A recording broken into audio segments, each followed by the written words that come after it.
Olá a todos, bem-vindos à Escola Kitonite. É com prazer que trazemos até vós mais uma aula desta escola. Como tu podes ver, estamos na nossa aula número 18 deste conjunto de aulas que tenta explicar um pouco dos capítulos 8 e 11 de Daniel. Esta é a nossa terceira teoria, como tu vês aqui o T3, e tem como título 6 Keren. 6 já sabes que é o número de chifres que eu associo ao bode de Daniel, capítulo 8, e Keren é como se diz chifre em hebraico. E hoje trazemos mais um rei grego, Antíoco Epifânio, que muitas vezes também se diz Antíoco Epífanes. Este rei grego já apareceu aqui na escola Kitonite. Já mostramos já falamos alguma coisa sobre ele, já mostramos biblicamente algumas afirmações que são feitas sobre este rei grego e hoje trazemos mais uma interpretação das profecias usando a história e o rei grego Antíoco Epifânio. Desde já quero-te agradecer por estares aqui na Escola Kitonite, por estares a ver este vídeo e se estás a gostar, se ainda não és inscrito aqui neste canal, convido-te a inscreveres, a compartilhar os nossos vídeos e a deixar o teu like, pois isso será importante para estes vídeos, este canal, chegar a outros estudiosos das Sagradas Escrituras. O nosso objetivo não é trazer a verdade, mas sim dizer aquilo que nós pensamos que é a verdade. Depois, tu tens de fazer os teus estudos, não é? E tirar as tuas conclusões, pois esse é o objetivo da Palavra de Deus. Se tu percorreres aqui um pouco da escola Kitonite, vais encontrar este vídeo onde eu tento mostrar que o chifre muito pequeno não é Antíoco Epifânio. Portanto, o chifre muito pequeno encontra-se em Daniel 8, que para mim já sabes que pertence ao bode, mas que não é Antíoco Epifânio. Muitos estudiosos das Sagradas Escrituras associam este Antíoco Epifânio ao chifre muito pequeno. Eu nesta aula eu provo-te que não é o chifre muito pequeno. O que eu vou fazer hoje é trazer mais um versículo sobre o chifre muito pequeno, que se encontra em Daniel 8, versículos 23 e 24, e vou-te mostrar que não é Antíoco Epifânio. Diz o seguinte: mas, no fim do seu reinado, quando acabarem os prevaricadores, se levantará um rei, feroz de semblante, e será entendido em adivinhações, e se fortalecerá o seu poder, mas não pela sua própria força, e destruirá maravilhosamente, e prosperará, e fará o que lhe aprouver, e destruirá poderosos e o povo santo. Ora, se tu olhas para o versículo 23, vais ver no fim do seu reinado. Parece que está a falar do chifre muito pequeno, mas não está, porque nesta tradução foi feito no singular, mas no original está no plural, que é no fim dos seus reinados. Ora, nos reinados de quem?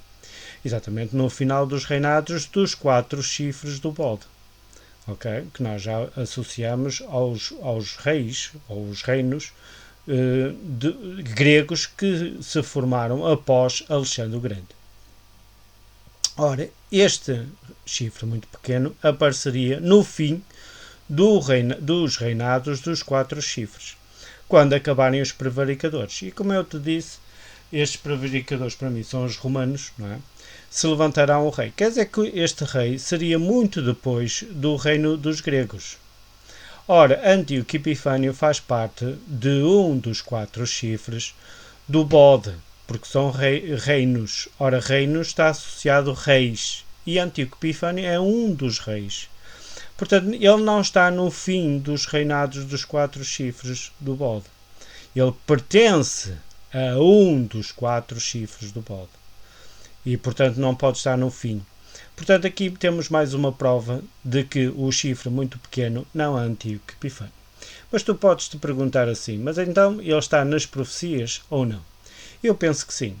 Então, nós vamos continuar com o nosso estudo de Daniel 11 e agora no versículo 21 que diz o seguinte: depois se levantará em seu lugar um homem vil, ao qual não tinham dado a dignidade real, mas ele virá caladamente e tomará o reino com engano. Ora, este homem vil que tu tens aqui, para mim, é Antíoco IV Epífanes, ou Epífanes, Epifânio. Ok? E se tu leres em 1 de Macabeus 1.10, já sabes que para mim os livros de Macabeus não são inspirados por Deus, portanto são apenas relatos históricos, como relatos históricos para mim estão impecáveis, portanto acredito perfeitamente que está tudo correto. E diz o seguinte em 1 de Macabeus 1:10: deles saiu um rebento ímpio. Ora, deles quem? Dos gregos, que chamava-se Antíoco Epífanes, ou Epifânio, filho do rei Antíoco. Já sabes que para mim este Antíoco é o Antíoco III Magno, que era pai de Antíoco IV Epífanes. Ele tinha estado em Roma como refém e se tornara rei no ano 137, da dominação dos gregos. Ora, este ano 137 é exatamente a contagem do primeiro ano em que os gregos começaram a dominar o mundo, okay? Segundo os judeus, não é? Segundo os judeus. Este ano corresponde ao ano de 175 a.C., em que Antíoco Epifânio começou a governar. E repara que este rei, não é? Este rei, nas Sagradas Escrituras não é chamado de rei, mas sim de homem vil. Portanto, Deus não lhe dá a dignidade real. Ele vai tomar o rei, não é? Porque, entretanto, o seu irmão Seleuco IV, Filopáter, é assassinado. Portanto, ele começou, se bem te recordas na última aula, ele começou a passar a cobrança de impostos por Israel, não é? E depois ele é morto, não é? E portanto Antíoco Epifânio é mandado agora pelos romanos para tomar posse do Império Seleucida. Só que agora Antíoco IV Epifânio já é, costuma-se dizer oficialmente, um súbdito do Império Romano, ok? Então a minha explicação é a seguinte: a palavra Bazan, ok, que está aqui no texto, Bazan, ok, foi traduzida por homem vil, mas podia ter sido traduzida por ser desprezado ou ser desprezível. Este homem devia ter estas duas características. Tu mais à frente vais ver, numa descrição de Isaac Newton, que de facto assim é. Não lhe foi dada a dignidade real ou majestade, mas ele tomaria o reino pela calada. Isto já com os romanos, costuma-se dizer, apoiando-o. Não é? Ele já estando, como costuma-se dizer, dominado pelos próprios romanos. Qual reino seria tomado por este ser desprezível? Okay? Pelo contexto, podemos concluir, sem qualquer tipo de dúvida, que é o reino do Norte. Não te esqueças que nós estamos no conflito entre o Reino do Norte e o Reino do Sul. Ora, ele vai tomar o reino, não é? Não tinha sido dada a dignidade real, ele vai tomar o reino do Norte. Ok? Então, este só pode ser Antíoco IV Epifânio. E agora, mais uma vez eu te digo, note, não é? Toma nota que de facto Deus não chama a este homem de rei. Isto vai ser muito importante para as próximas interpretações, porque não tomando Antíoco IV Epifânio como rei, sempre que aparecer um rei não pode ser Antíoco Epifânio, ok? Portanto, porque Deus não o toma como rei. E porquê que não toma como rei? Porque ele não devia ser ele o rei, ok? Devia ser o filho do Seleuco IV Filopáter que devia tomar conta do reino, ok? Mas não vai ser. Vai ser exatamente o irmão de Seleuco IV Filopáter, que é Antíoco IV Epifânio. Vamos já ver porquê. Diz assim: um pouco antes da morte de Filopáter, que é o Seleuco, não é? Seu filho Demétrio foi enviado a Roma como refém. Portanto, estás a ver que os romanos agora pegaram no filho de Demétrio, não é? Um pouco antes da morte de Seleuco. Levaram agora o filho de Demétrio como refém a Roma. Para quê? Para que o Seleuco IV Filopáter fizesse só aquilo que os romanos queriam que ele fizesse.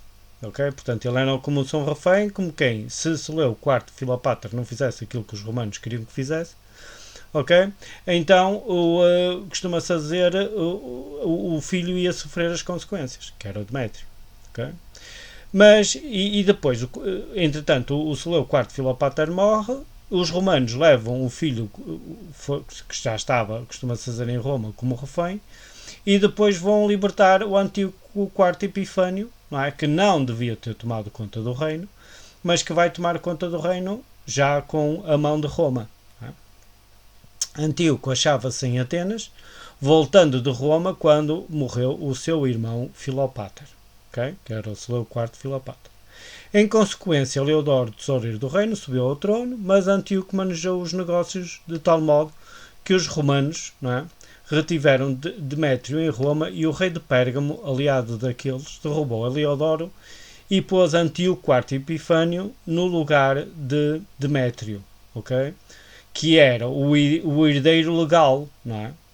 E costuma ser Demétrio, que era o herdeiro legal, e ficaria em Roma, e Antíoco IV Epifânio tomaria o lugar do seu sobrinho. Okay? E aqui o que Isaac Newton diz que, assim feito o rei, graças à amizade do rei de Pérgamo, Antíoco reinou com grande autoridade sobre a Síria e as nações vizinhas, mas rebaixou a sua própria dignidade. Repara que, portanto, segundo Isaac Newton, este Antíoco IV Epifânio roubava, okay, quando saiu do palácio. Ele costuma-se dizer bebia, não é? Ele andava pela cidade disfarçado, não é? E com os seus amigos, bebendo com toda a gente da mais baixa classe, com forasteiros desconhecidos, frequentando ambientes de dissolução onde se divertia, vestindo-se como autoridades de oficiais e oficiais romanos, representando papéis cómicos e nas festas públicas, saracoteando com crianças, com criadas e gente do povo, expondo-se por todas as maneiras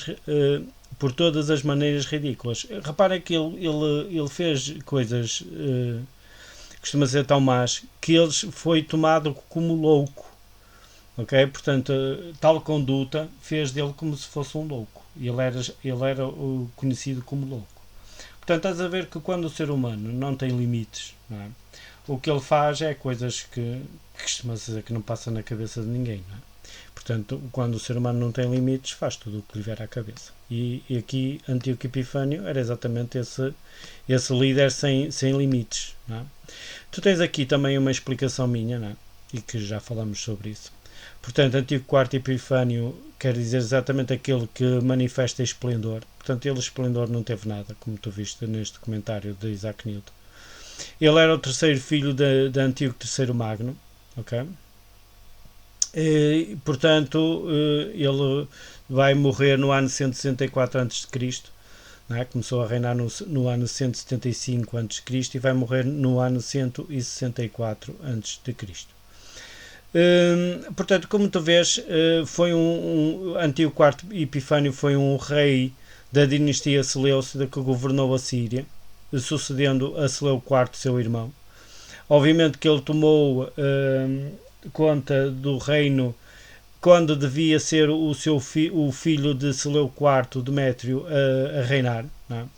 Que ficou, costuma-se dizer, como penhor em Roma, e Antíoco IV Epifânio vai reinar, não é? Depois de ter estado 14 anos exilado em Roma. Quer dizer que, para mim, Antíoco IV Epifânio foi, costuma-se dizer, adquirir todos aqueles vícios em Roma, não é? E depois vai, como rei, vai exatamente fazer aqueles espetáculos, não é? Horríveis, não é?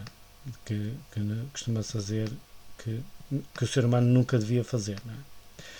Aqui no versículo 22, não é? Que é o versículo que nós vamos terminar, diz o seguinte: e com os braços de uma inundação serão varridos de diante dele e serão quebrantados, como também o príncipe da aliança. Ora, os braços, não é? E com os braços de uma inundação serão varridos diante dele. Ora, diante dele de quem? De Antíoco IV Epifânio. Portanto, ele, como tu viste, Antíoco IV Epifânio, disfarçado, fazia coisas que não entram na cabeça de ninguém. Mas como rei, ele não era, costuma-se dizer, bom, ele era mesmo mau. Se tu lês os livros de Macabeus, e convido-te a ler, eu já tive a oportunidade de fazer, vais ver coisas horríveis feitas por este homem. Ele vai fazer coisas mesmo que não entram na cabeça de ninguém. Convido-te a ver, não vale a pena estar aqui a falar sobre o que ele fez. mas de facto são mesmo coisas que costuma-se dizer que o ser humano, ao ponto que o ser humano é capaz de chegar, não é? Sem Deus. E de facto este homem é um exemplo disso. Portanto, este homem é mesmo um homem vil. Portanto, quando Deus chama-lhe um homem vil, ele é mesmo vil, é mesmo mau. Okay? Então, a explicação que eu dou sobre este versículo é o seguinte. Neste versículo é referido um Negid Berit.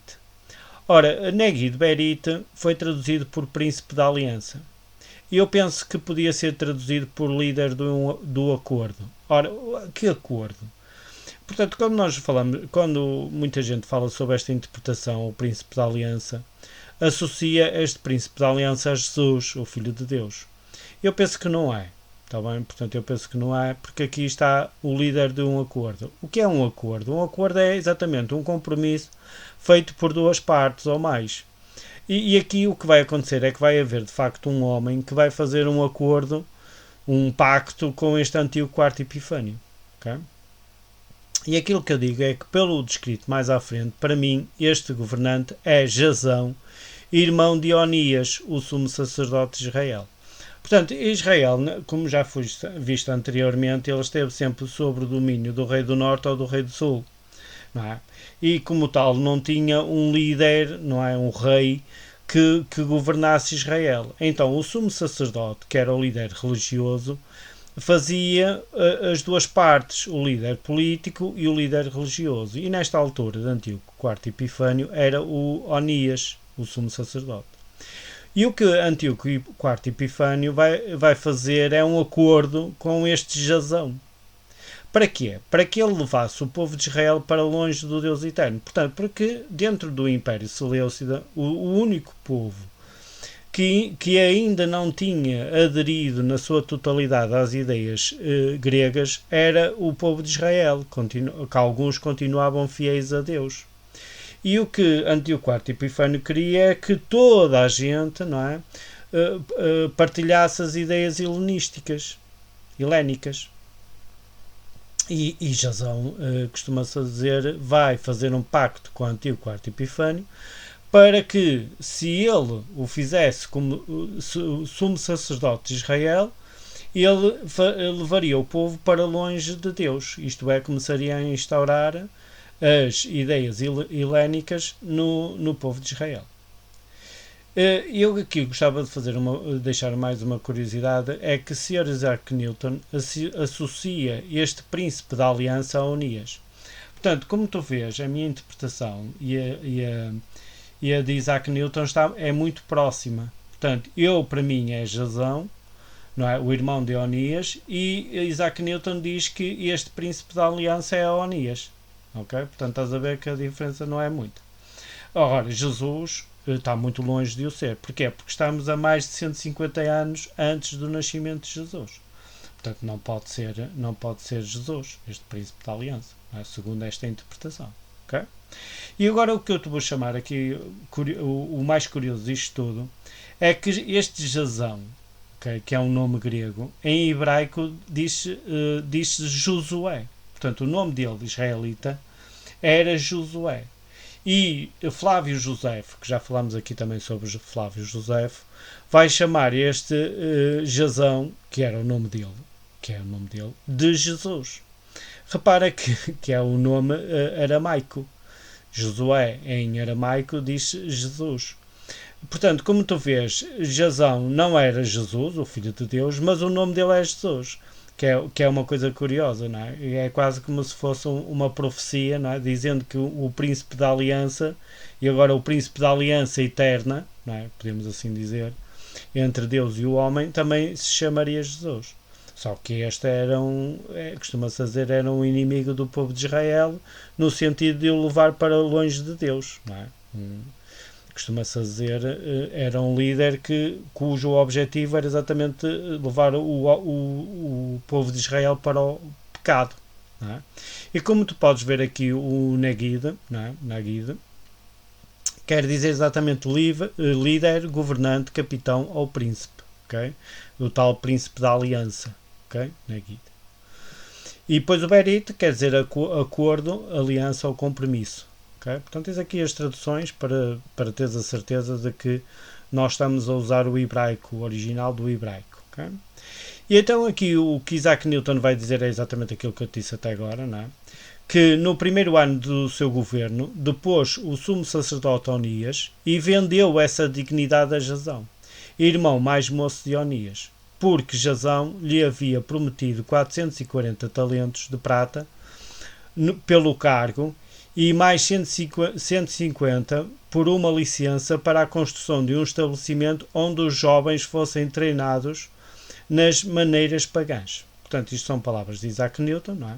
Depois ele vai falar aqui numa interpretação mais pormenorizada, não é? Sobre estes versículos. E ele vai falar também aqui no Reino do Sul. Pronto, vale o que vale, não é? É a sua interpretação, como é óbvio, e eu respeito. Mas, pelo menos por aqueles versículos que eu vi, é esta a interpretação que eu faço. Não é? Obviamente que este Antíoco Epifânio, ele tomou a Síria, não é? E tomou também o povo de Israel. Eles eram súbditos deste mesmo rei, do Antíoco Epifânio. Porquê? Porque nós estamos a falar de Jasão, que era israelita. Portanto, estamos a falar do povo de Israel que estava submisso, não é? Subserviente de Antíoco IV Epifânio. Okay? Portanto, ele ocupou toda aquela região, não é? Ele é que era o responsável, não é? O líder, não é? O líder à força.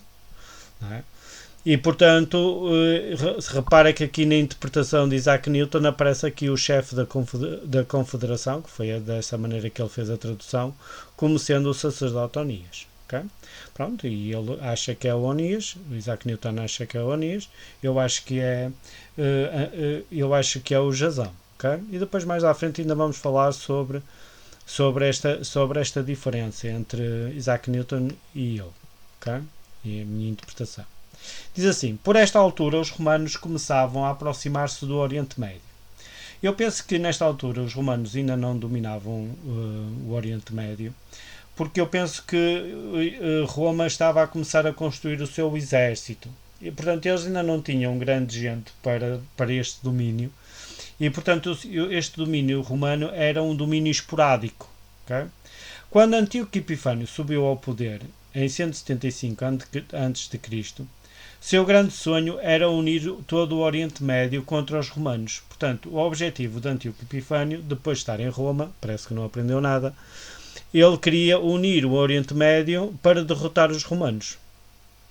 E então ele achava, portanto ele pensava, que a homogeneidade religiosa e cultural já fora alcançada, mas só que havia uma exceção de um pequeno grupo, não é, que neste caso eram os israelitas, que se encontravam fora desses mesmos costumes. E ele, portanto, isso preocupava porquê? Porque estando eles diferentes da cultura helénica, não é? Isso ia provocar uma divisão dentro do seu reino e não uma unidade. Okay? E, portanto, o que ele vai fazer é tentar, pelo suborno, não é? E neste caso de Jasão, para que, costuma-se dizer, houvesse unidade dentro do seu reino.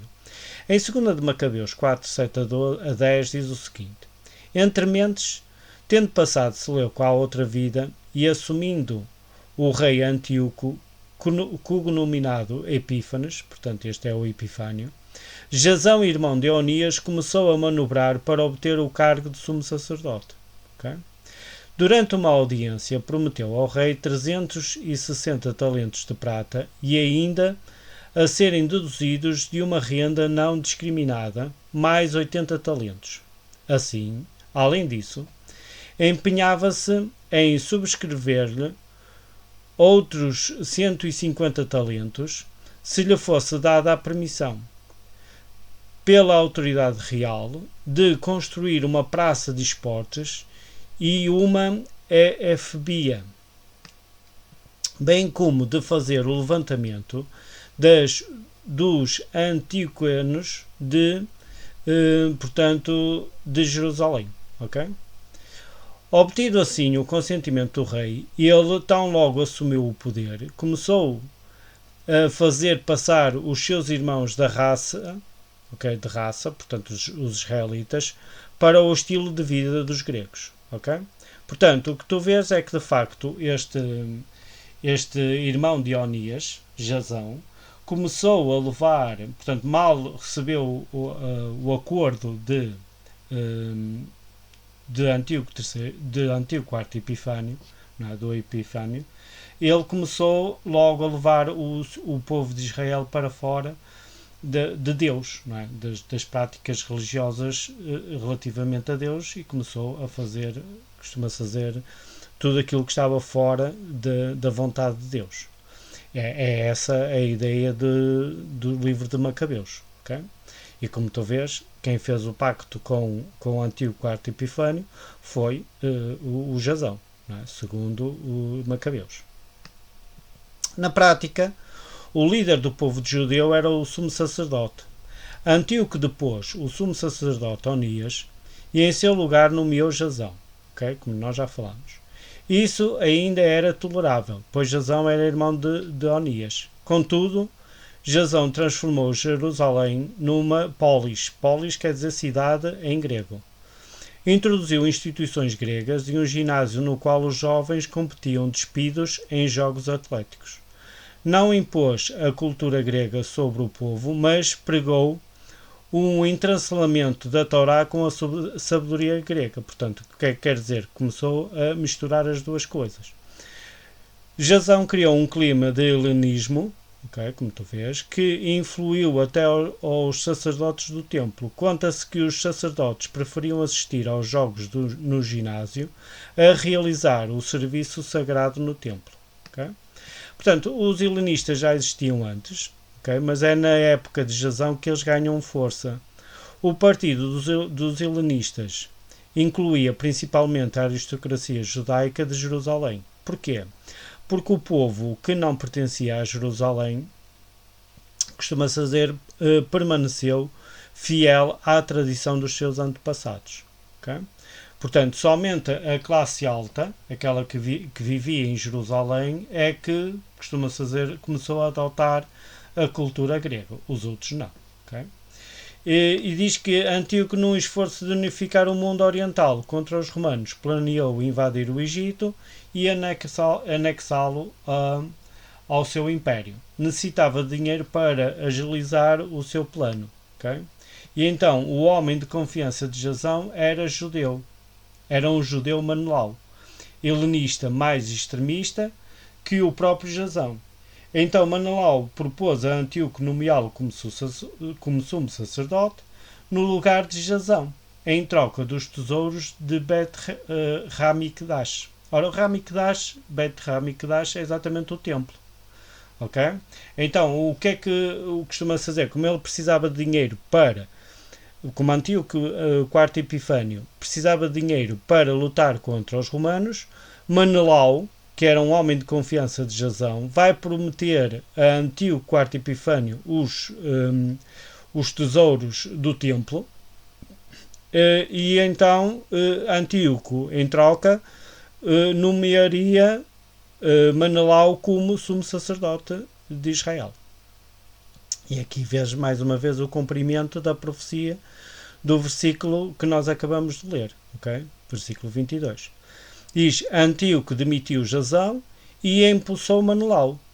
Tinha um bom motivo às vésperas das campanhas militares contra o Egito. Precisava assegurar a tranquilidade em Yehudá, portanto em Judá, e Menelau faria exatamente esse serviço. Okay? Portanto, como tu vês, não é? Que isto aqui costuma-se dizer, é um texto que depois podes ir aqui à internet ver exatamente o que é que, portanto, onde é que está este mesmo texto. Portanto, este texto não é meu, portanto, não é meu. E como tu vês, e depois se quiseres podes procurar mais informação em 2 de Macabeus capítulo 4, mas como tu podes ver facilmente, isto é o cumprimento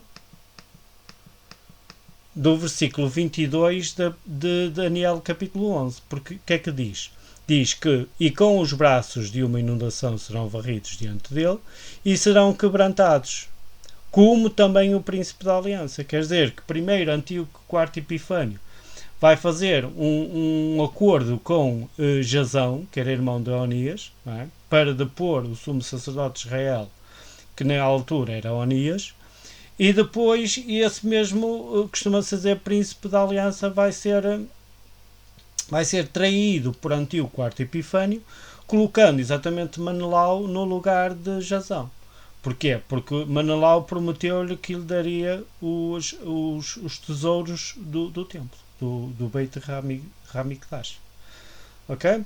Como tu podes ver, os planos do ser humano são sempre de traição, não é? Quando Deus não está presente. E isto, a história está, costuma-se dizer, cheia destas mesmas traições.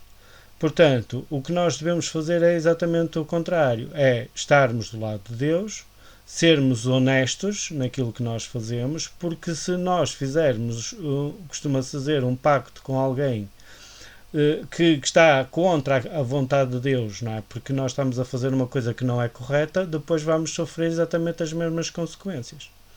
Exatamente como Jazão. Jazão, costuma-se dizer, foi contra o seu irmão, não é? O Onias, que era o sumo sacerdote, porque queria colocar-se no lugar dele, e passado pouco tempo ele vai sofrer exatamente a mesma coisa que tinha feito ao seu irmão, não é? Com o Menelau. E isto mostra mais uma vez o cumprimento das profecias, como também o príncipe da aliança. Quer dizer, que até aquele que tinha feito o acordo com o antigo quarto Epifânio, né, dando-lhe todo aquele dinheiro para estar como sumo sacerdote em Israel, depois vai haver outro que vai fazer exatamente a mesma coisa. E o que vai acontecer é que Antíoco IV Epifânio vai se achar muito forte, vai querer, costuma-se dizer, invadir o Egito, o Reino do Sul, mas isso vai ficar para próximas aulas, ok?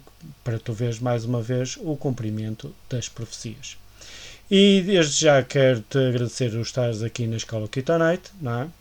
E se vires que de facto isto é importante para outros conhecerem também as Sagradas Escrituras, mais uma vez convido-te a inscreveres no nosso canal, a compartilhar os nossos vídeos e a acionar as notificações para receberes mais informações deste canal, que eu penso que já é o teu, que é exatamente a Escola Kitonite. Então, tudo de bom para ti.